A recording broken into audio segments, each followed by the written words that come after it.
इसमें, अब नहीं आइए, नीचे चले जाइए। Good evening, good evening. Live वाले सारे लोग गुड इवनिंग, गुड मॉर्निंग में। हल्ला क्यों करते हो बाबू आप लोग?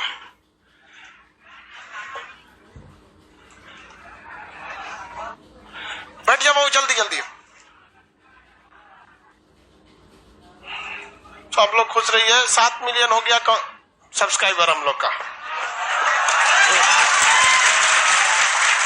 सुबह नहीं हुआ था, हो गया था। अब मतलब बहु आप लोग को पार्टी कैसे देगा आदमी?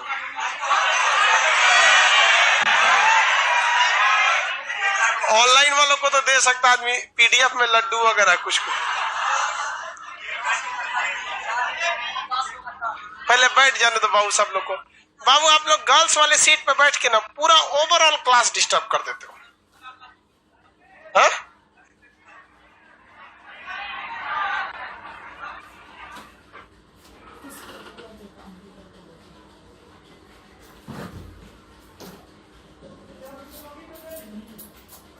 अब बाबू ये लोग कहाँ बैठेंगे? लोग आप गर्ल्स के सीट पे बैठ गए हो।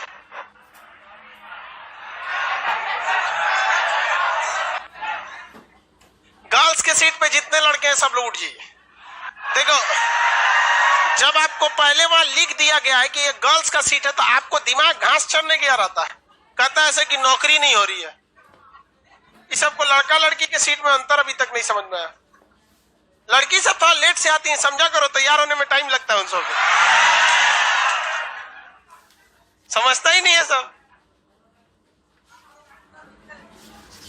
जल्दी बैठो बाबू, लाइव वाला सब परेशान होता है सब, सर इतना देर से क्यों स्टार्ट करते हैं?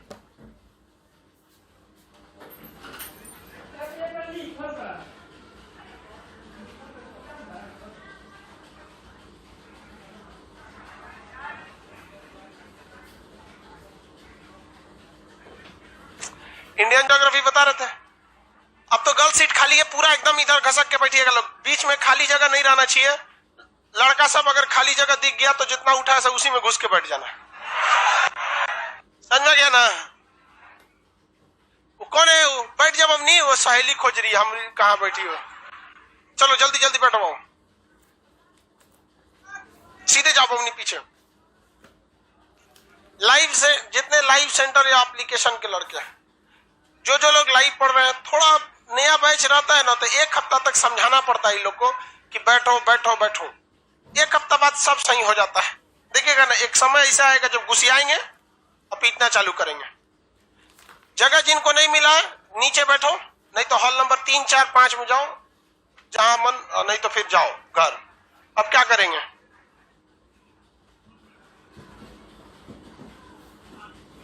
करा कैमरा से दिखाइए, कभी दिखा देंगे बाबू, देखेगा तो पटना नहीं आएगा। सही बताते हैं, वहां से तो लोग को बहुत मन करता होगा पटना पड़ेंगे। एक बार आएगा ना, कुछ आएगा यहाँ पे ना, तब समझ में आएगा, है कि नहीं? लेकिन लड़का सब भी बहुत संघर्षशील होता है, ऊंचा ऊंचा के पढ़िए लेता है। इंडियन ज्योग्राफी बता रहे थे आप लोग को। बैठो बाबू, अब दोबारा नहीं बोलेंगे हम। बीच में सारे लोग बैठ जाओ। पीछे का प्रोजेक्टर खुल गया है, उसमें थोड़ा सा धुंधला दिख रहा था, इस वजह से आप खड़े नहीं रहिएगा। पीछे प्रोजेक्टर नहीं ना चल रहा है आज, उसका प्रोजेक्टर थोड़ा सा डिस्टर्ब हो गया था, इसलिए उसको खोल के ले गया बनाने के लिए। इसलिए बीच में कोई खड़ा रहेगा तो पीछे के सारे लड़कों को डिस्टरबेंस हो जाएगा आज भर, बस कल लगा देगा उसमें। इंडियन ज्योग्राफी को हम आपको बताए थे कि इस इंडियन ज्योग्राफी का कुछ हिस्सा किसमें है? मैप में है, और बाकी का हिस्सा ठीक ठाक है, बाकी आपको इसमें पढ़ना। इसमें हम 4-5 हिस्से बताए थे आपको इंडियन ज्योग्राफी में पढ़ने में। एक, भारत के उत्तर में विशाल पर्वतमाला थी, विशाल पर्वतमाला, विशाल पर्वतमाला। उसके नीचे क्या था? मैदान, मैदान था। उसके नीचे पठार, उसके बाद तटीय मैदान और द्वीप, तटीय मैदान और द्वीप। यह भौगोलिक विभाजन है भारत का, भौगोलिक विभाजन है भारत का। आप लोग को पर्वतमाला पढ़ा दिए, इसका पीडीएफ भी दे दिए। पर्वतमाला पढ़ा के उसका पीडीएफ भी दे दिए। पुराना परंपरा के हिसाब से, नए परंपरा दोनों के हिसाब से हम पढ़ा दिए। इसका 2 मिनट के लिए रिवाइज अगर करते हैं तो आप बता सकते हैं हिमालय पर्वत श्रृंखला को कितनी भाग में बांटते हैं? 4। कितनी भाग में? 4। ट्रांस, बृहद, मध्य, शिवालिक। ट्रांस हिमालय में कितनी चोटियां? 3। 4। काराकोरम, लद्दाख, जास्कर, पीर पंजा। काराकोरम की K2 K4 का नाम क्या है? गाडविन, ऑस्टिन और गैसर ब्रूम। यहाँ 4 ग्लेशियर है। कौन कौन? सियाचिन, हिस्पर, वाल्टोरो, बियाफो। ग्लेशियर वगैरह बता दी। इसका उत्तरी विस्तार पामीर और एक साइड में लद्दाख, सॉरी वो कैलाश पर्वत। लद्दाख की सबसे ऊंची चोटी राकापोसी। इन लोग का कोई इंपॉर्टेंट नहीं है। बृहद हिमालय जो है वो नंगा से नामचा बरवा तक जाता है। बीच में बहुत सारी चोटियां हैं। नंगा पर्वत, नंगा पर्वत है। आगे देखेंगे कामेत पर्वत है। कामेत पर्वत के पास छोटी छोटी कई सारी पर्वत श्रेणियां हैं। उसके बाद आता है नंदा देवी, धौलागिरी, अन्नपूर्णा, मनसालू, गौरी शंकर, छोयू, माउंट एवरेस्ट, मैकालू, कंचनजंगा, नामचा, बरवा। ये सब तो बता ही दिए थे आप लोग को। बृहद हिमालय को महान हिमालय, सर्वोच्च हिमालय, मुख्य हिमालय, आंतरिक हिमालय, हिमाद्री हिमालय के नाम से जानते हैं। ये नीचे वाला आता है मध्य हिमालय। इसे हम लघु हिमालय के नाम से जानते हैं। ये पर्यटन के लिए अच्छा है। नैनीताल, रानीखेत, कुल्लू, मनाली, शिमला, ये पर्यटन के लिए। इसमें घास पाया जाता है जिसे मर्ग या पयाल कहा जाता है। नीचे वाला क्या होता है भैया? शिवालिक। शिवालिक का पाकिस्तान में जो विस्तार पाया गया है सुलेमान। म्यांमार में जो पाया गया आराकाम योमा पर्वत पाया गया। ये इधर थोड़ा पतला है, इधर चौड़ा है। अरुणाचल प्रदेश में डापला, मीरी, मिसमी, अबीर पहाड़ी है। इसे पूर्वांचल की पहाड़ी इस साइड में कहते हैं। इसका समुद्र में धंसा हुआ भागी क्या कहलाता है? अंडमान निकोबार कहलाता है। इसे पढ़ा दिए थे आप लोग को। बृहद और देखिए ट्रांस और बृहद को अलग करता है सचर जोन। बृहद और मध्य को कहता है मेन सेंट्रल थ्रस्ट, और मध्य और शिवालिक को ग्रेट बाउंड्री फॉल्ट। जबकि ऐसे नदियों से बांटेंगे तो सिंधु और सतलज के बीच में पंजाब हिमालय, सतलज और काली के बीच में कुमायूं हिमालय, काली और तिस्ता के बीच में नेपाल हिमालय, तिस्ता और दिहांग के बीच में असम। सबसे बड़ा तथा ऊंचा नेपाल हिमालय है। वर्षा ज्यादा होता है असम हिमालय में। पढ़ा दिए थे। इसमें आपका बच गया घाटी। क्या बच गया? घाटी। घाटी आपको नक्शा में पढ़ना है। थोड़ा बहुत तो घाटी बताए भी है। और आपका बच गया दर्रा। दर्रा किसमें पढ़ना है? नक्शा में। अगर आप इसको खिचड़ी कर दिए, क्या कर दिए? खिचड़ी कर दी, तो आपसे ज्योग्राफी एकदम जाएगा काम से। आपको ज्योग्राफी समझ में नहीं आएगा। अब हम लोग को क्या देखना है भाई? पहला तो हिस्सा देख लिया पर्वत श्रृंखला, उसका पीडीएफ भी सबको मिल गया। अब दूसरा क्या है? मैदान। अभी समझा देते हैं, कल इसका पीडीएफ दे देंगे। मैदानी भाग ये किधर पाया जाता है? भारत के उत्तर में, मध्य में नहीं पाया जाता है। भारत के कहाँ पाया जाएगा? उत्तर में। इसलिए उसे उत्तर का विशाल मैदान कहते हैं। पर्वत भी कहाँ पाया गया था? उत्तर डायरेक्शन में। इसलिए उसे भी क्या कहा गया? उत्तर का विशाल पर्वतमाला। ये विशाल क्या थी? पर्वतमाला थी। यहाँ जनसंख्या भी कम होगा, पेड़ पौधे भी अलग टाइप के होंगे, जिसको वनस्पति में पढ़ना है। जनजाति भी अलग टाइप की होगी। अब हमें क्या देखना भैया? उत्तर का विशाल मैदान। तो ये मैदान चालू होता है पंजाब से, हरियाणा, आधा राजस्थान ले लेता है, आधा मध्य प्रदेश ले लेता है, झारखंड नहीं लेता है। झारखंड में मैदानी क्षेत्र नहीं है, कोयला वगैरह निकलता है। बिहार ले लेता है, बंगाल ले लिया, और ये असम वाला एरिया। ये देखिए, तो ये उत्तर में क्या उत्तराखंड में जाएगा? क्यों? हिमाचल प्रदेश पहाड़ है। तो ये उत्तर का विशाल मैदान में ये एरिया इसमें कंसीडर किया जाता है। किसी को कोई दिक्कत नहीं है? चाइना ब्रह्मपुत्र पर बांध बना रहा है। हाँ ठीक है, बनाने दो, कोई दिक्कत नहीं। हम लोग नहीं रोक सकते। इंटरनेशनल नदी में हम लोग भी भारत में बांध बनाते हैं, जबकि वो नदियां आगे जाके कहाँ जाती हैं? पाकिस्तान में जाती हैं। बट हमें इंडिया में भी उन नदियों पे बांध बनाना चाहिए, क्योंकि चाइना युद्ध के समय में उसका सारा फाटक खोल देगा, तो हम लोग के यहाँ क्या आ जाएगा? बाढ़ आ जाएगा। बाढ़ आ सकता है। लेकिन 2 परमाणु संपन्न देशों में देखो भाई, आज के वक्त में जब लड़ाई होगी, तृतीय विश्व युद्ध, तो कोई भी लड़ाई हथियारों से नहीं होगी। उसमें सैनिक नहीं जाएंगे, ड्रोन हमला होगा। उसमें बायोलॉजिकल हथियार का प्रयोग ज्यादा होगा, साइबर वार होगा। आपके मिसाइल का डाटा, जैसे आपकी मिसाइल भी तो ऑनलाइन ही काम करती है ना, कि ऑफलाइन काम करता है? ऑनलाइन काम करता है। हैकिंग होगा। क्या होगा? हैकिंग। चाइना हमारा मिसाइल मान के चलिए दिल्ली में, तो हैक करके उसको घुमा दिया जगह बीजिंग में। मिसाइल को क्या पता कि हमको किधर जाना है? नहीं समझे? तो आजकल की वो सब लड़ाइयां नहीं रह गई। किसी को कोई दिक्कत है? आगे बढ़े। चलो। एक कह रहा है कि सर मैथ में एडमिशन नहीं हो रहा। एडमिशन चालू है बाबू दोपहर 2 बजे से, और लगभग अभी बहुत ज्यादा एडमिशन क्रॉस भी हो चुका हो। जिनको ऑनलाइन लेना है एडमिशन ले चालू करेंगे। 6 बजे से नक्शा है। अब हम लोग को स्टार्ट करना है उत्तर का विशाल मैदान। तो हम इसे रफली खींच दिए, जबकि इसमें देखिए सिक्किम उक्किम भी आ गया, गलती से हमने रफली खींचा। ये क्या चीज है? उत्तर का विशाल मैदान। उत्तर का ये जो विशाल मैदान है, इसमें 2 चीजों का पढ़ना है। ये मैदान की बनावट कैसी है, मतलब किस किस तरह की बनावट है, कौन कौन सी नदियां बनाई है। यही लड़का गलती करता है, मिट्टी पढ़ने लगता है। हम आपको यहाँ पढ़ेबे नहीं करेंगे जलोढ़ मिट्टी, काली मिट्टी, रेंगुर मिट्टी, लाल मिट्टी, नहीं पढ़ाएंगे हम आपको। यहाँ आपको मिट्टी पढ़ना ही नहीं, यहाँ आपको पहले ये पढ़ना है कि जो पहाड़ का एरिया है वहां से जब नदी निकली है, पहाड़ से जब नदी निकली है तो वो क्या क्या चीजों का निर्माण करेगी। तो उत्तर भारत जो है यहाँ पे इसका बेसिकली उत्तर भारत का मैदानी क्षेत्र का निर्माण कई करोड़ साल में हुआ है। और किसके थ्रू हुआ है? नदियों के थ्रू हुआ है। क्योंकि आपको पता है ब्रह्मपुत्र नदी, सिंधु नदी, सतलज नदी बहुत पहले से नदियां थी और इसके ये नदियां बह रही थी और इधर से क्या उठ रहा था? हिमालय। इसलिए नदियां उसको क्या कर रही थी? काट दिए और वो कचरा कहीं ना कहीं ले जाएंगी और वही कचरा से क्या बना दिए? मैदान। तो इन नदियों द्वारा सबसे पहले जब पहाड़ से नीचे उतरा जाता है तो उस समय बनाया जाता है भांवर प्रदेश। क्या बनाया जाता है? भांवर प्रदेश। तो ये नदियां ऊपर पहाड़ पर है, जब नदियां पहाड़ से नीचे उतरती हैं यहाँ पर तो कंकड़ पत्थर क्या करती हैं? जमा कर देती हैं। तो ये कंकड़ पत्थर वाला एरिया क्या कहलाता है? भांवर। कंकड़ पत्थर वाला एरिया क्या कहलाएगा? भांवर। आप बताओ वो भांवर प्रदेश में क्या नदियां दिखाई देंगी? नहीं दिखती हैं, क्योंकि पहाड़ी एरिया होता है, छोटे छोटे बड़े बड़े पत्थर, हर साइज के क्या रहेंगे? पत्थर रहेंगे और इन्हीं के बीच से नदियां क्या होती हैं? निकल जाती हैं। तो नदियां अदृश्य हो जाती हैं किस एरिया में? भांवर प्रदेश। भांवर प्रदेश में नदियां पूरी तरह से अदृश्य हो जाती हैं। किसी को कोई दिक्कत नहीं है? आगे बढ़ जाए। भांवर प्रदेश में नदियां क्या हो जाती हैं? अदृश्य हो जाती हैं। यहाँ पे पत्थर क्या रहते हैं? ज्यादा। ये पत्थर कहां से तोड़ के लाई है नदियां? पहाड़ी क्षेत्र से। पत्थर कहां से तोड़ के लाई है? पहाड़ी क्षेत्र से ये नदियां पत्थर को तोड़ कर लाई। किसी को कोई दिक्कत है?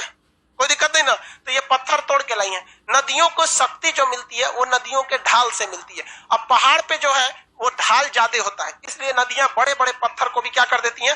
तोड़ के चली जाती हैं और अचानक नदियां यहाँ से उतरती हैं, पत्थर को यहीं छोड़ देती हैं। इसे क्या कहते हैं? भांवर प्रदेश। और भांवर प्रदेश से जब नदियां आगे की ओर बढ़ती हैं तो यहाँ नदियां का पानी एक जगह बहुत ज्यादा मात्रा में फैल जाता है।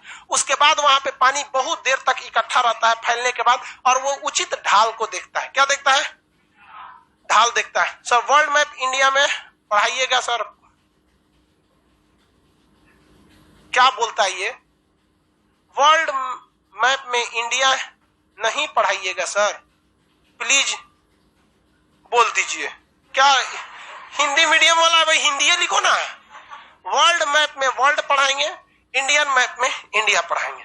ठीक है, इंडिया का जब मैप पढ़ाएंगे तो इंडिया, वर्ल्ड का मैप पढ़ाएंगे तो वर्ल्ड। दोनों में एडमिशन अलग होता है, बट जो फर्स्ट बैच था एप्लीकेशन का उस पे हम दोनों बैच को एक ही फी में पढ़ाए थे।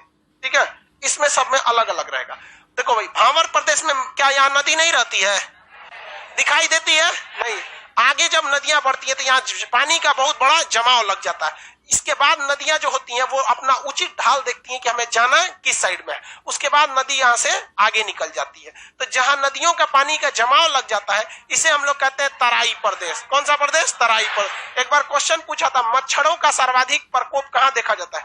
तराई प्रदेश में। पूरा पानी लगा रहता है, मच्छर उन सब को रहने का आश्रय मिल जाता है। ये एरिया दलदल हो जाता है। कैसा हो जाएगा? दलदल। क्या यहाँ वनस्पति निकलती है? बहुत ज्यादा जंगल निकल जाता है। आदमी जाने का है ये नहीं, कोई आदमी वहां नहीं जाता है। तो यहाँ पे क्या पाया जाता है? जंगल वगैरह ज्यादा पाए जाते हैं। तराई क्षेत्र में क्या पाया जाएगा?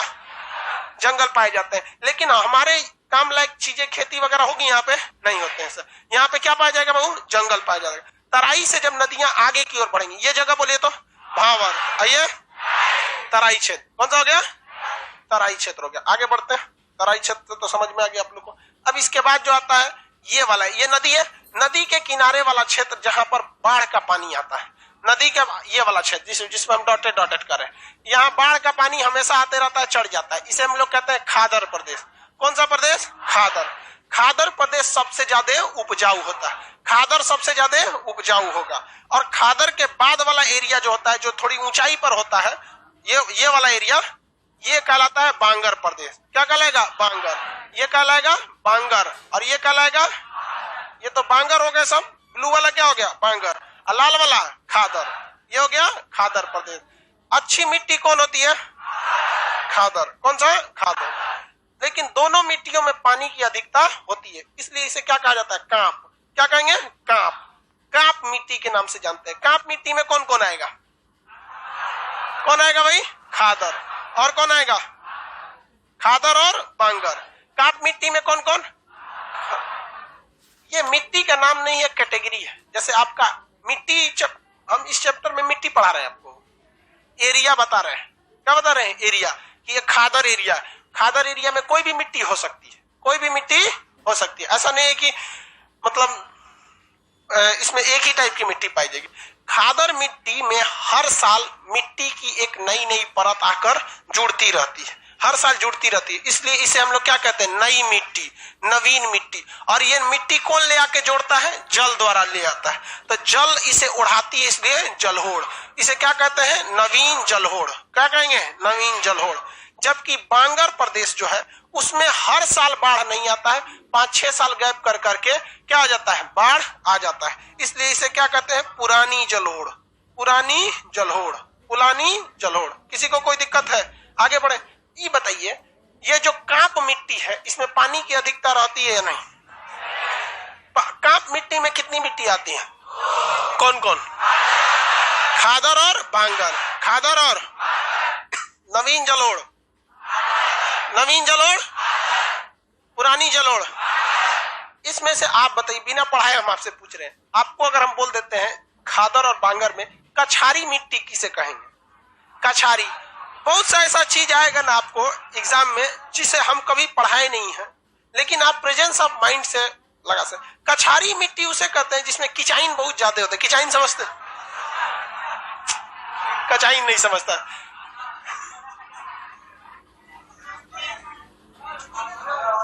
लाइव वाले को पता है, लाइव में ना जो बिहार वगैरह वाला का होता है, यूपी बिहार वाला, वो समझता है ऐसा कछाइन मतलब।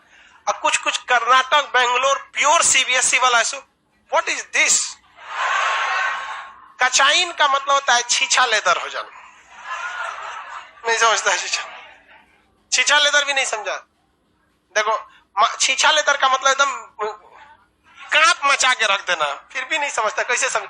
मान के चलो तू लोग किचन में गया और जमीन पे अंडा फोड़ दिया, तरबूजा फोड़ दिया, सब्जी गिरा दिया, उसमें पानी गिरा दिया, दाल गिरा दिया, तो क्या हो गया वहां पे? किचाइन हो गया है। उसी को कहते दूर सोचा छीछा लेदर करके रख दिया। तो उसी को क्या कहते हैं, छीछा लेदर। तो बताइए सबसे ज्यादा छीछा लेदर कौन मिट्टी करते हैं? खादर मिट्टी, यानी सर्वाधिक कचाइन मचाने वाली मिट्टी। हर जगह की मिट्टी बरसात के समय कैसी हो जाती है, किचाइन मचा देती है। उसी को कहते हैं कछारी मिट्टी। कौन सी मिट्टी? कछारी मिट्टी। कछारी प्रदेश हो जाता है। किसी को कोई दिक्कत?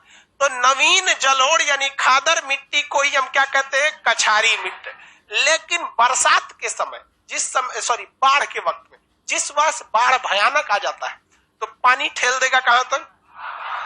ठेल देने का मतलब सोचते, चाप के चढ़ा दिया वहां तो पानी कहां तक ठेल देगा? बांगर। तब यहाँ का भी मिट्टी कैसा हो जाएगा? कछारी।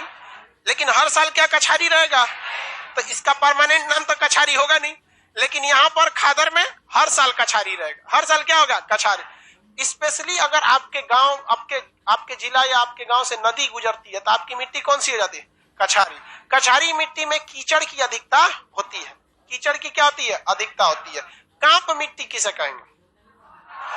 दोनों को। कांप मिट्टी, इसे हम जलोढ़ भी कह सकते हैं। क्या कर सकते हैं? जलोढ़। कांप या जलोढ़ में कितनी मिट्टियां? दो, खादर और नई मिट्टी खाद, पुरानी मिट्टी बांगर। कछारी मिट्टी, ये हम आपको मिट्टियों की कैटेगरी नहीं बता रहे, एरिया बता रहे हैं कि खादर वह एरिया होता है जहां नदियां गुजरती हैं और किचाइन मचाई हुई रहती। उसमें काली मिट्टी होगी कि जलोढ़ मिट्टी होगी कि लाल मिट्टी होगी, ये मिट्टी चैप्टर में पढ़ाएंगे। अभी हम एरिया बता रहे हैं, समझ में क्या? जैसे क्लासरूम एक कैटेगरी का नाम है, एक एरिया का नाम है। क्लासरूम में भीड़ होता है। अब भाई मैथ के टीचर में भी भीड़ हो सकता है, जीएस में भी हो सकता है, इंग्लिश में भी हो सकता है। होता है कि नहीं होता है? सारे जगह आप लोग ना कहीं तो सब चीज पढ़ते ही होंगे, हर जगह आपको ऐसा भीड़ भाड़ रहेगा। तो उसी तरह से कांप मिट्टी या जलोढ़ मिट्टी एक मिट्टी की क्या है? कैटेगरी। इसमें दो टाइप में बांट दिए। आगे बढ़ जाए। ऐसी ही मिट्टी हर जगह रहती है, लेकिन जब नदियां जाती हैं समुद्र में मिलने के लिए, कहां जाएगी भाई? समुद्र में मिलने के लिए, तो नदियों की स्पीड एकदम क्या हो जाती है? घट जाती है। क्या हो जाती है? घट जाती है। और घटने के बाद यहाँ पर ना बहुत सारा मिट्टी जमा कर देती है, बहुत सारा मिट्टी जमा कर दे, जिसे हम लोग कहते हैं डेल्टा। क्या कहेंगे? डेल्टा। डेल्टा भी एक मिट्टी है और यह जल द्वारा लाकर उड़ाई गई ही मिट्टी होती है। यह सबसे उपजाऊ जगह कौन हो जाता है? डेल्टा। सबसे उपजाऊ कौन होता है? डेल्टा। पूरा रास्ता भर जितना बकोटी है सब उठा के कहां फेंकेगी? डेल्टा में फेंकेगी। तो नदियों द्वारा अपने रास्ते में कहां किस टाइप का मैदान बनाया जाएगा? आपको पहला आइडिया लगा कि भाई किस किस कैटेगरी में बनेगा? भांवर में किसकी अधिकता है? पत्थर में। तराई में कीचड़ ज्यादा रहता है, दलदल। तराई में क्या हो जाता है? दलदल।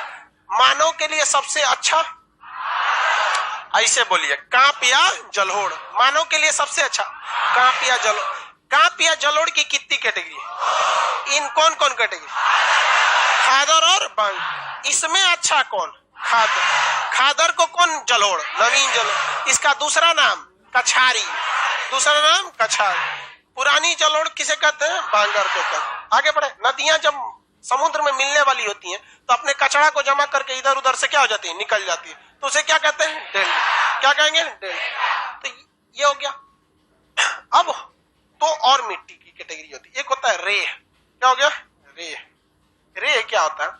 हम लोग अब ज्यादा से ज्यादा फसल उगाने के लिए, ज्यादा से ज्यादा फसल उगाने के लिए पानी बहुत मात्रा में खेत में डालते हैं। पानी क्या करते हैं? खेत में बहुत मात्रा में डाल देते हैं। आप कभी किसी प्ले ग्राउंड, मतलब किसी कॉलेज वगैरह का ग्राउंड देखे होंगे जहां घास ज्यादा मात्रा में रहता है? देखे होंगे। गांव वगैरह में तो खेत ज्यादा हो जाता है, घास कम रहता है। जितना जगह मिला सब कोड़ के खेत में बता दिया, यूटिलाइज कर जाते हैं। जबकि आप स्कूल कॉलेज में देखे होंगे, ये कौन परेशान है भाई? विवेक कुमार, इंडियन मैप में एडमिशन नहीं हो रहा है, भर गया होगा सर्वर, नहीं हो पाता है बबुआ। पता नहीं बाकी टीचर लोग का कैसे हो जाता है, हमरे में क्या हो जाता है? हम भर जाता है तुरंत। बड़ा कितना करते हैं वो सब चीज का एगो तो सीमा होता है ना। अमेजोन का ही सर्वर है मेरा।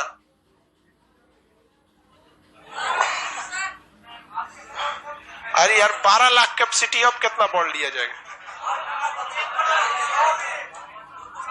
चलो देखो ध्यान से, कॉलेज वगैरह देखे आप लोग ना, ग्राउंड वगैरह, उसमें देखिएगा बरसात के दिन में जब बारिश होता होगा ना तो प्ले ग्राउंड में पानी लग जाता होगा।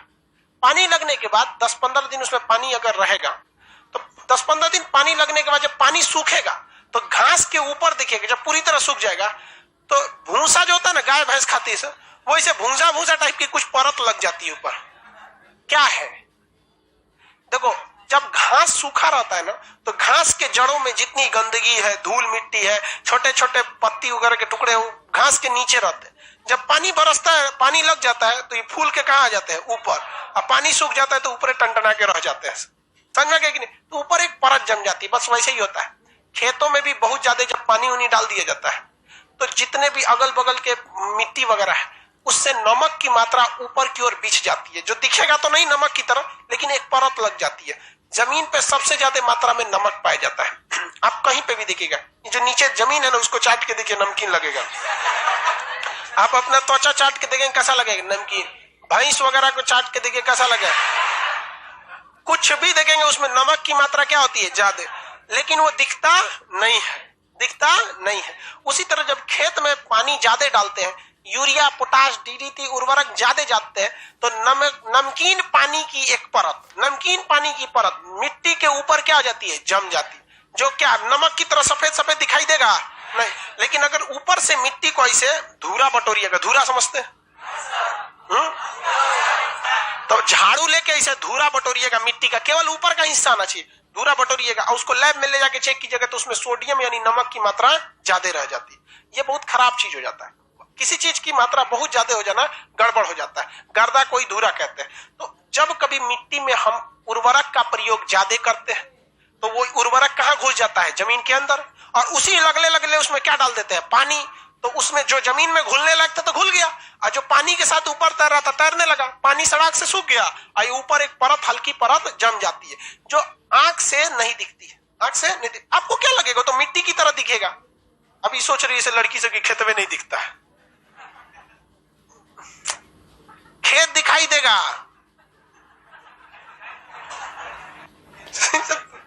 एडवांस से सोच लेती है, खेत नहीं दिखता, खेत दिखाई देगा लेकिन ऊपर की परत नहीं दिख। हल्का सा धूरा बटोर के ले जाएंगे, चेक करा दे तो उसमें किसकी मात्रा रहेगी? सोडियम यानी नमक। ऐसी मिट्टी खेती के लिए उतनी अच्छी नहीं माने। उसी को क्या कहते हैं? रेह। इसको और क्या नाम है? कल्लर। क्या कहते हैं? कल्लर। रेह या कल्लर, रेह कहेंगे या कल्लर कहेंगे, किसी को कोई दिक्कत? ये वहीं ज्यादा होगा जहां सिंचाई और उर्वरक का प्रयोग ज्यादा होता है। भारत के वो 2 राज्य बताइए जहां सिंचाई और उर्वरक का प्रयोग ज्यादा होता है। पंजाब और हरियाणा। पंजाब और हरियाणा। भाई पंजाब की लड़कियां जो होती है ना ट्रैक्टर चला लेती हैं, और बेहतरीन, अब बूढ़ी बूढ़ी औरत सब चला लेती है वहां पे। अब बिहार की लड़की, यूपी के यहाँ पे बहुत कम चला। अरे हम लोग के यहाँ की लड़की तो ईंटा नहीं चला पाती है, ईंटा देखे तो ट्रैक्टर को अजबे चलाती है, सर लगता है अपने उलट जाएगी। वो कौन सी ट्रैक्टर चलाता है, ज्यादा नहीं चलाते। जबकि पंजाब हरियाणा में देखेंगे तो बहुत बलिष्ठ होती है। यहाँ के 3-3 गो महिला को एगो संभाल लेगी सब लड़ाई झगड़ा में। यूपी बिहार की महिला मुहे मुही ज्यादा लड़ती है सब, थोड़ा कीड़ा पड़ते रे जो।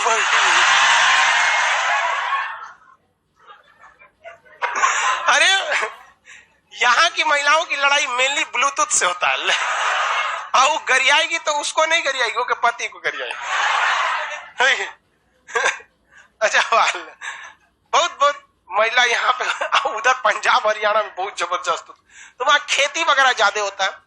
और इवन की बाकी पंजाब और हरियाणा को छोड़ दीजिएगा तो सरकार ने किसानों को ना पता है क्या बताने, पागल समझ आती है। एमएसपी का मतलब होता है मिनिमम सपोर्ट प्राइस।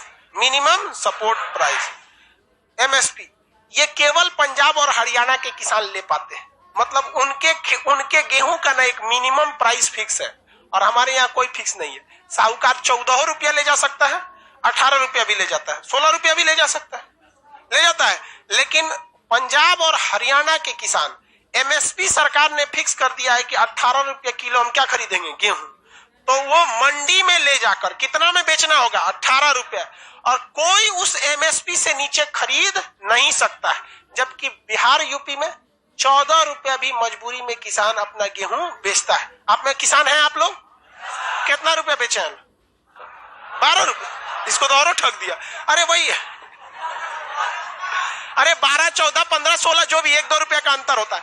लेकिन वहां पर क्या होता है? ये बेवकूफ कहीं, ये क्या बोलता है कि सर उधर की महिलाएं खेती कर देती है, हम लोग की महिलाएं बहुत अच्छा गोबर शांति है। क्या बोल रहा है रे तू? यादव जी, आप महिलाओं की बुराई नहीं कीजिए। यादव जी देखे होंगे गाय भैंस घरे अच्छा होगा। चलो ध्यान दो। तो पंजाब और हरियाणा के किसान जो है वो अपने खेत में उर्वरक ज्यादा डालता है, खेती के लिए पानी वगैरह ज्यादा डालता है, और फसल जबरदस्त उगाता है। और किस पर बेचता है? एमएसपी पर। आप पंजाब और हरियाणा में जो सरकार ने एमएसपी फिक्स कर दिया, शुरुआत में गेहूं बोने से पहले फिक्स कर देता। अभी कितना रुपया एमएसपी? 18 ऐसा जो भी है, 18 रुपया से नीचे आप खरीद ही नहीं सकते। इसीलिए वो विद्रोह कर रहा है सब ना, कि जो मंडी खत्म होगी तो एमएसपी अपने से खत्म हो जाएगा, तो हम भी यूपी बिहार के किसान की तरह हो जाएंगे। और यूपी बिहार के किसान को पता नहीं चल रहा है विद्रोह कौन सी के लिए हो रहा है, एमएसपी क्या होता है। अजब हाल है, आंख के आनर काज पता कि नयन सुख कौन सी होता है। नहीं समझे? यहाँ के किसानों को तो नपुंसक बना दिया सबने, कड़ी मेहनत करके बर्बाद कर दिया था किसान। कोई अपने बच्चे को कहेगा यूपी बिहार का आदमी कि मेरा बेटा किसान बनेगा? अरे जिंदगी भर मर जाएगा खेत में, तो ये को बढ़िया घर ना बनवा पाएगा। और उन सब का एमएसपी मिलता है, फॉर्च्यूनर पे घूमता है। क्या बिहार यूपी की महिलाएं ट्रैक्टर नहीं चला पाती हैं? रहेगा ट्रैक्टर तब तो महिलाओं के घरे रॉकेट छोड़ दीजिए ना, अगले दिन अंतरिक्ष में मिलेगी।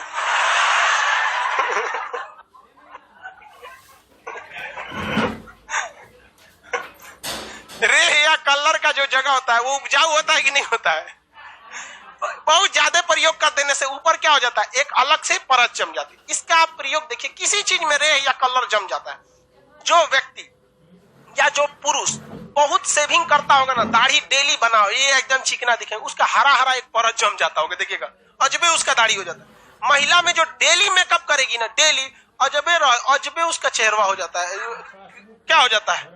रेह या कलर अजबे उसका लगता है कि नहीं पुट्टी मारा हुआ है। शुरुआत के 1 से 2 साल तक खूब भभकेगा, उसके बाद ऐसा चौपट होगा कि लग जाएगा कि भैया बहुत मेहनत किया गया है। तो जब बहुत ज्यादा ऐसा कर देते उसे क्या कहते हैं, रे यार अच्छा होता है क्या ये? नहीं, ऐसा नहीं होता। तो मिट्टियों की कैटेगरी समझ गए, 1 2 3 4 5 6 समझ में आ गया? पूछेंगे बता देंगे। नदियां गायब हो जाती हैं किसमें? भावर। नदियां पहली बार दिखती हैं तो मच्छर के लिए, जंगल वगैरह के लिए, तराई क्षेत्र था, जंगल वहीं पे ज्यादा पाए जाते हैं। कांप मिट्टी कितने टाइप की? कौन कौन? खादर और हर साल बाढ़ आएगा किसमें? और खादर को क्या कहते हैं? नवीन जल। कौन जलो? नवीन। बांगर को? डेल्टा उपजाऊ होता है या नहीं? डेल्टा बहुत ज्यादा उपजाऊ होता है। आगे अब देखते हैं हम लोग। नदियों ने भी कुछ मैदान का निर्माण कर रखा है। नदियों ने क्या कर रखा है? कुछ मैदान का निर्माण कर रखा है। दो नदियों के बीच जो मैदान बनते हैं उसे हम दोआब कहते हैं। क्या कहते हैं? दोआब। हल्ला नहीं करो लोग, किसको कौन दिक्कत हो गया? और एडजस्ट कर लो, ऊपर आवाज चला जाता है ना लाइव में, आप लोग समझते नहीं है। आगे बैठ के बोला नहीं कीजिए, दिक्कत होगा तो थोड़ा बर्दाश्त कीजिए। कौन मर 4 घंटा का क्लास चलता है। इंडिया में मेनली जो मैदान बनाया गया है 3 नदियों द्वारा, सिंधु नदी, गंगा नदी, ब्रह्मपुत्र नदी। आप कहेंगे तो गंडक कहाँ गया, कोसी कहाँ गया, घाघरा कहाँ गया, यमुना कहाँ? ये सब सहायक नदियां हैं, ट्रिब्यूटरी बोलते हैं, जाके दूसरे में मिल जाती है। तो सहायक लोगों की कोई वैल्यू नहीं है। दो नदियों के बीच का क्षेत्र क्या कहलाता है? दोआब। दो नदियों का बीच का क्षेत्र 3 प्रमुख नदी तंत्र। नदी तंत्र किसे कहते हैं? जैसे देखिए, आप लोग इतने ज्यादा विद्यार्थी हैं लेकिन आप तंत्र के हिस्सा है खान जीएस के। आप किस तंत्र के हिस्सा है? आपकी काउंटिंग होगी क्या? नहीं, एक एक पर्टिकुलर नहीं होगी, सीधे किस में आ जाएंगे? खान जीएस में। समझ में आ गया कि नहीं आ गया? उसी तरह एक नदी तंत्र में बहुत सारी नदियां मिलती है। जैसे गंगा में यमुना मिलती है, तो यमुना किस तंत्र का हिस्सा है? गंगा। कोसी भी गंगा में मिल जाती है, किसका हिस्सा है? सरयू भी गंगा में मिली, गंगा तंत्र। तो नदी तंत्र में एक नदी या बहुत सारी नदियां? तो नदी तंत्र का नाम किस आधार पर रखा जाएगा? जो बहुत सारी नदियों में सबसे बड़ी है। तो गंगा में जितना भी देंगे सबसे मुख्य नदी कौन सी हो जाएगी? गंगा। कौन है? गंगा। तो ऐसे 3 प्रमुख नदियां हैं जिनके द्वारा क्या किया गया है? मैदानों का निर्माण किया गया है। एक इस साइड जो जाती है उसका नाम क्या है? सिंधु।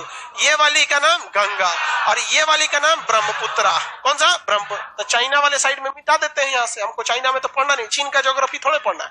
तो ये कौन सा तंत्र है? ब्रह्मपुत्र तंत्र। बताइए, ब्रह्मपुत्र तंत्र में कौन सा राज्य आएगा? ब्रह्मपुत्र तंत्र में मुख्य रूप से तो उत्तर के विशाल मैदान को, किसको? उत्तर के विशाल मैदान को अगर ज्योग्राफिकली पढ़ेंगे तो उसमें भावर प्रदेश, तराई प्रदेश, खादर प्रदेश, बांगर प्रदेश, डेल्टाई प्रदेश, रेह या कल्लर। लेकिन अगर इसका प्रादेशिक विभाजन पढ़िएगा प्रदेश प्रदेश हिसाब से, तो किस आधार पर पढ़ना पड़ेगा? नदियों के आधार। आप याद कीजिए, हिमालय का भी प्रादेशिक विभाजन नदियों के कटाई के आधार पर ही किए थे कि नहीं किए थे? तो ये तंत्र कौन सा हो गया? तो ये ब्रह्मपुत्र नदी का मैदान किसका है? ब्रह्मपुत्र। ये भी उत्तर के विशाल मैदान का हिस्सा है, जो मुख्य रूप से किस राज्य में? आसाम में। किसमें है? आसाम में। किसमें? आसाम। ये कौन सी नदी का हिस्सा है?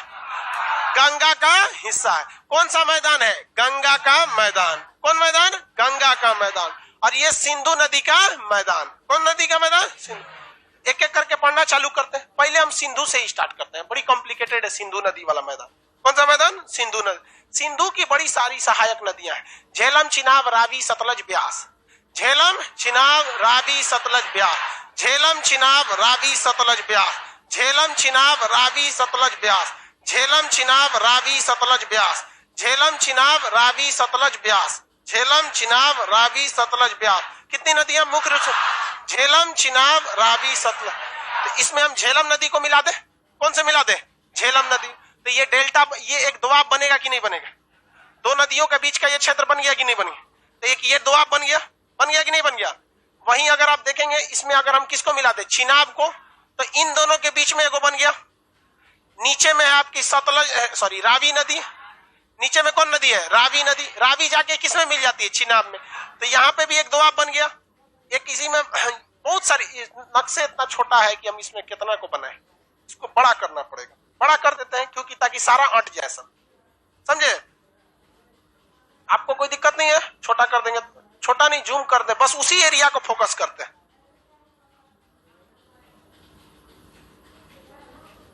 हम पंजाब वाला एरिया ले लेते हैं मेनली। अब इसमें बड़ा हो गया, आपको इजीली समझ में आएगा। बोलिए, ये सिंधु, ये झेलम, सिंधु और झेलम, इसके बीच का जो मैदान आता है इसे कहते हैं सिंधु सागर मैदान। क्या कहेंगे? सिंधु सागर मैदान, सिंधु सागर मैदान, सिंधु सागर मैदान। सिंधु सागर मैदान ये भी उत्तर के विशाल मैदान का हिस्सा है, लेकिन बहुत छोटा मोटा हिस्सा है। ये कश्मीर में पड़ जाता है तो आधा तो पहाड़े लेके चल जाता है, तनी मनी होता है तो वहां जाफरान की खेती, केसर की खेती, सेब की खेती, अखरोट वगैरह की क्या होती है, खेती होती है। समझ आ गया कि नहीं? अब जाफरान होता क्या जी? कुछ फल उल टाइप का मसाला होता है, अरे कुछ होता हो गया। बचपन में लड़का को अगर बहुत ज्यादा खांसी उसी हो जाता है तो जाफरान रगड़ के खिलाए, हाँ, उसको खांसी हो जाता है। अच्छा, वो जायफर होता है, ओहो गलती से हम जाफरान बोल दिए। चलो देखो यहाँ पर ये नदी कौन सी है? झेलम। इसके बीच का मैदान क्या कहलाएगा? सिंधु सागर मैदान। कौन सा? सिंधु सागर मैदान, सिंधु सागर मैदान। सिंधु सागर मैदान किस मैदान का हिस्सा है? उत्तर के विशाल मैदान का। बबुआ देखो, तुम लोग कंफ्यूजियाना मत, गड़बड़ा जाएगा। हम पढ़ा रहे हैं आपको इंडियन ज्योग्राफी, जिसमें हम आपको पर्वत, विशाल पर्वतमाला बता दिए हैं, नीचे उतरे हैं मैदानी क्षेत्र, इसकी कैटेगरी भावर, खादर, डेल्टाई, रेह, कल्लर, ये सब बता दिया। अब ये कहाँ कहाँ पाया जाता है उस हिसाब से कितनी नदियों में बांटे हैं? 3। कौन कौन नदियां? इन पूरे मैदान को कितने भाग, कितनी नदियों में? सिंधु, गंगा, ब्रह्मपुत्र, सिंधु, गंगा और ब्रह्मपुत्र। तो बताइए, सिंधु और झेलम के बीच में, हाँ, सिंधु सागर का मैदान। यहां से जाती है चिनाब नदी। कौन सी नदी बाबू? चिनाब। सबसे बड़ी सहायक नदी कौन सी है? चिनाब। तो ये हो गया कौन सी नदी भैया? ये तो झेलम है, ये सिर्फ और चिनाब है। तो इसे हम लोग कहते हैं चाझ दोआब। कौन सा दोआब? चाझ। च से चिनाब, झ से झेलम। याद रखने का झमेले नहीं है। चिनाब और झेलम के बीच, दो नदियों के बीच का क्षेत्र, दो आब। देखिए, फारसी भाषा में नदी को आब कहा जाता है। क्या कहा जाता है? आब। उर्दू में भी आब, अरबी में भी आब। सबसे, मुसलमानों में सबसे पवित्र पानी, जैसे हिंदू धर्म में गंगा सबसे प्रमुख है, मुसलमानों में आबे जमजम सबसे पवित्र है। वो हज करने जाता है, लोग जमजम का पानी ले आता है, आबे जमजम। जैसे हिंदू धर्म में कोई आखिरी सांस ले रहा है तो क्या पिलाया जाता है? गंगा जल पियो भाई, जाओ काम से सब अपना। वैसे मुसलमान मरता है तो क्या पिलाते हैं? आबे जमजम। अरे भाई, आबे जमजम भी पानी है, गंगा भी पानी है कि नहीं? दोनों में पानी है। तो ये कौन सा दोआब बाबू? चाझ दोआब। च से चिनाब और झ से झेलम। और सिंधु सागर दोआब, झेलम और सिंधु और झेलम। ये नदी बोलिए, सिंधु, झेलम, चिनाब। अब इसमें क्या जाएगा? रावी। कौन आएगा? रावी। रावी इसी में जाके मिल जाती है। किसमें मिल जाती है? तो इसे कहते हैं रचना दोआब। कौन सा? रचना। देखिए, र से रावी और च से चिनाब, च से चिनाब। इसमें क्या दिमाग लगाना है? कोई दिमाग लगाना है? संधि विक्षेप करके मिलाते रहिए। नहीं समझ में आ गया? जैसे द्वंद्व संधि बोलते हैं ना, इसे माता पिता, भाई बहन, हाँ, उसी को बीचवा में ऐसे माइनस साइन लगा देता है, इसको द्वंद्व समाज बोला जाता है। चलिए, चाझ दोआब में कौन कौन? चिनाब, झेलम। रचना दोआब, हाँ, रावी और चिनाब। सतलज नदी आती है बाहर से। कहाँ आती है? सतलज नदी। और यहीं से आके इसी में एक और मिल जाती है नदी, का नाम है आपका ब्यास नदी। बीच में ये आके मिलती है ब्यास। अब ससुरा ब्यास दोनों में जाएगा। ब्यास रावी वाले के बीच में भी बना देगा और ब्यास सतलज वाले बीच में भी बना देगा। तो ये नीचे वाली नदी बोलिए तो सतलज, नीचे वाली सतलज, नीचे वाली ये वाली ब्यास। कौन है? ब्यास। ये लाल वाली रावी, ये चिनाब, ये झेलम। ये झेलम, ये कौन सी नदी? झेलम, चिनाब, रावी, ब्यास, सतलज। सीक्वेंस में पहले क्या आ जाता है? ब्यास। तो ये बोलिए, झेलम, चिनाब, रावी, ब्यास, सतलज। ब्यास और सतलज। तो देखिए, रावी नदी और ब्यास नदी के बीच का जो मैदान है उसे हम लोग कहते हैं बारी। क्या कहते हैं? बारी। गलत बोलते हैं क्या? ब से ब्यास, री से रावी, तो क्या बोल देते हैं? बारी। क्या कह देते हैं? बारी। कौन दोआब? बारी। कौन सा दोआब? बारी दोआब। अब यहाँ देखिए, ये ब्यास है और ये सतलज है, इसे कहते हैं बिस्त दोआब। कौन सा दोआब? बिस्त। बी से ब्यास, सत से सतलज, तो कौन सा दोआब? बिस्त दोआब। कौन सा दोआब? ये हरियाणा, इसे कहते हैं भिवानी। क्या कहते हैं? भिवानी। कौन सा रहेगा? भिवानी। और इसके नीचे राजस्थान वाला मालवा। क्या कहलाता है? मालवा। क्या कहलाएगा? माल। तो राजस्थान में, राजस्थान में, राजस्थान में, राजस्थान में बताइए तो सिंधु सागर दोआब किन दो नदियों के बीच? कौन कौन? सिंधु झेलम के बीच में सिंधु सागर दोआब। झेलम और चिनाब के बीच में छाछ। झेलम और चिनाब के बीच में छाछ। चिनाब और रावी के बीच में रचना। कौन सा? रचना। रचना समझ में क्या कि नहीं क्या? देखो सीरियल था सपने सुहाने लड़प्पन के, उसमें वो रचना रहती है, कोई सी याद रखिएगा। समझ में आ रहा है कि नहीं आ रहा? चलो ध्यान देखो, सीरियल नहीं देखो, हमें गुंजन भी रहती है। हाँ, बहुत सीरियल उरियल आते रहता है, महिला सब वह सब देखवे करती है। बताओ बारी दोआब कौन कौन नदियों के बीच में? आप एग्जाम में कंफ्यूज नहीं होंगे। पढ़िए यहाँ पे देखो, ये एरिया किस नदी द्वारा बनाया गया? सिंधु। काम खत्म। सिंधु की सहायक नदी यानी सिंधु नदी तंत्र द्वारा, सिंधु नदी द्वारा बनाया गया है कि सिंधु नदी तंत्र। सिंधु नदी या सिंधु नदी तंत्र? सिंधु नदी तंत्र। सिंधु नदी तंत्र। बताइए तो बबुआ, हरियाणा में भिवानी, राजस्थान में मालवा। राजस्थान और यूपी का एरिया मिलाएंगे तब क्या बनेगा? मालवा। ये जगह भिवानी। सिंधु सागर दोआब, सिंधु और झेलम। सिंधु और झेलम। बताइए, चाझ दोआब, चिनाब और झेलम। रचना दोआब, रावी और चिनाब। केवल दुइये को नदी का याद रखना है, दुइये को नदी से दोआब बनेगा। नाम में भले 3 अक्षर है, कोई दिक्कत नहीं है। अब बताइए, बारी दोआब, ब्यास और रावी। बिस्त दोआब, ब्यास और सतलज। सिंधु सागर दोआब, सिंधु और झेलम। सिंधु और झेलम। तो उत्तर भारत का विशाल मैदान, उत्तर भारत का विशाल मैदान बनावट के आधार पे तो पहले ही पढ़ा दिया, हाँ? और एरिया के हिसाब हम उसे नदियों के दोआब से भी क्या कर दिए? बांट दिए। ये बीच वाला कौन एरिया आएगा? गंगा का मैदान। कौन मैदान? गंगा का मैदान। तो बबुआ ये कौन मैदान है? गंगा का। कहां से शुरू होगा? यूपी से। कहां तक जाएगा? बंगाल तक। यूपी से बंगाल तक। यूपी से, इसका यूपी का वह भाग जो यूपी के पश्चिमी भाग में है, यूपी के पश्चिमी भाग, वो तनिसा ऊपर है, तभी ना नदियां डगर के चलाती है। अरे ऊपर नहीं रहेगा तो डगरेगी कोने से? तो ऊपर होने के वजह से ऊपरी गंगा का मैदान। कौन सा? ऊपरी गंगा का मैदान। ये उससे तनिसा ये वाला डाउन है, तो जो डाउन है ना उसमें आधा यूपी आधा बिहार, और बिहार का इधर वाला और लगले लगले पूरा बंगाल वाला इतनी ज्यादा ही डाउन है। ये तनी मीडियम है और ये एकदम में ऊंचा है। तो भाई ऐसा ही ना रहेगा, तो इधर वाला ज्यादा ऊंचा, इधर वाला कम ऊंचा, बीच वाला मध्य में, तो इसे कहेंगे ऊपरी गंगा। कौन गंगा? ऊपरी गंगा। इसे कहेंगे मध्य गंगा, इसे कहेंगे निचली गंगा। कौन गंगा? नीचे। ऊपरी गंगा में उत्तर प्रदेश का पूर्वी भाग या पश्चिमी भाग, मध्य गंगा में उत्तर प्रदेश का पूर्वी भाग और बिहार का पश्चिमी भाग, और निचली गंगा में बिहार का पूर्वी भाग। बिहार का पूर्वी भाग जो कोसी से प्रभावित है, बिहार का पूर्वी भाग, और पूरा का पूरा बंगाल, पूरा का पूरा बंगाल। तो गंगा का मैदान कितनी भाग में? गंगा का मैदान कितनी भाग में? ऊपरी गंगा का मैदान उत्तर प्रदेश के, इसे रुहेलखंड भी बोला जाता है। क्या कहा जाता है? रुहेलखंड। क्या बोला जाता है? रुहेल।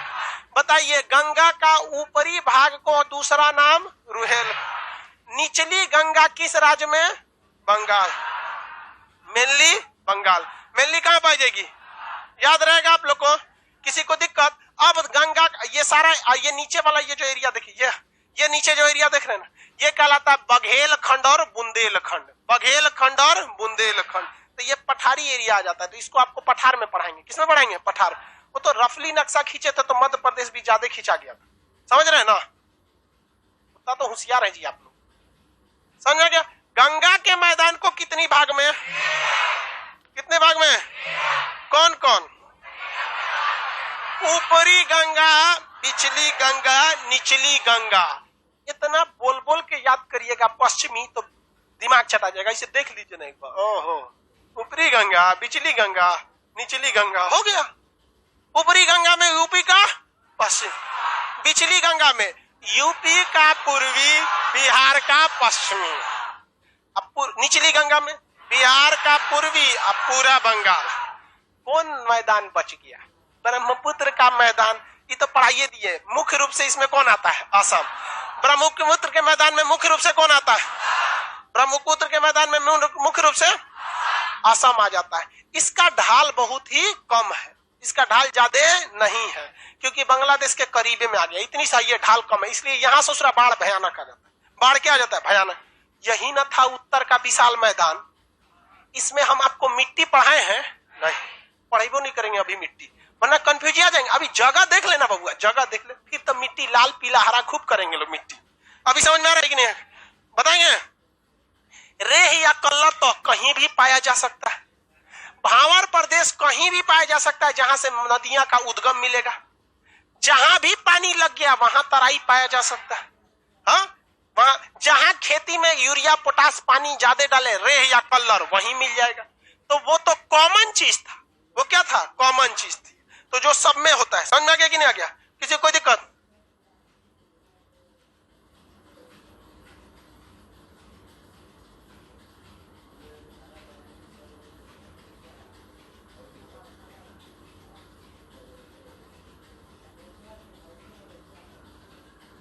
टाइम देते हैं आपको 2 मिनट, सोच के बताइए। ये दोआब वगैरह याद रहेगा कि नहीं रहे? दोआबों का निर्माण गंगा के एरिया में ज्यादा होता है या सिंधु के एरिया? मालवा का मैदान किन 2 राज्यों में? मध्य प्रदेश और राजस्थान। मध्य प्रदेश और भिवानी का मैदान, हाँ, हरियाणा। अब पंजाब में तो खूबे दोआब है। तो 5-5 गो नदियां हैं। आब मने नदी, अब पंज मने 5 नदियों का क्षेत्र पंजाब। कौन सा क्षेत्र? पंजाब। चलिए रिवाइज कीजिए। हम 5 मिनट समय, 2 मिनट समय देते हैं, फिर पूछेंगे आप। 2 मिनट समय देते हैं। सब लोग लाइव जितना लोग पढ़ रहे हैं सब लोग पीडीएफ कल दे देंगे। अरे दिमाग में पीडीएफ छापना बउआ। ये बताओ बउआ, अगर मेरे पास भी पीडीएफ रहता तो हम आपको देने में क्या जाता था? सोचा हमारी सबसे बड़ी खराबी दिमाग में पीडीएफ डाल दो। आप भी पीडीएफ को दिमाग में रखिए, दे ही देंगे आपको पीडीएफ।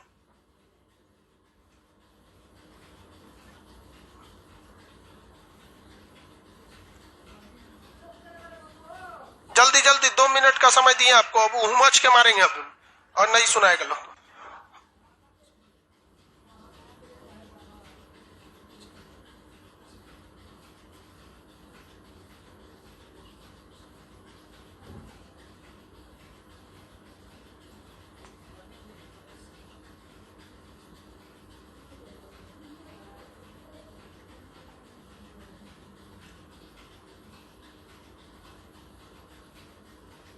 हो गया?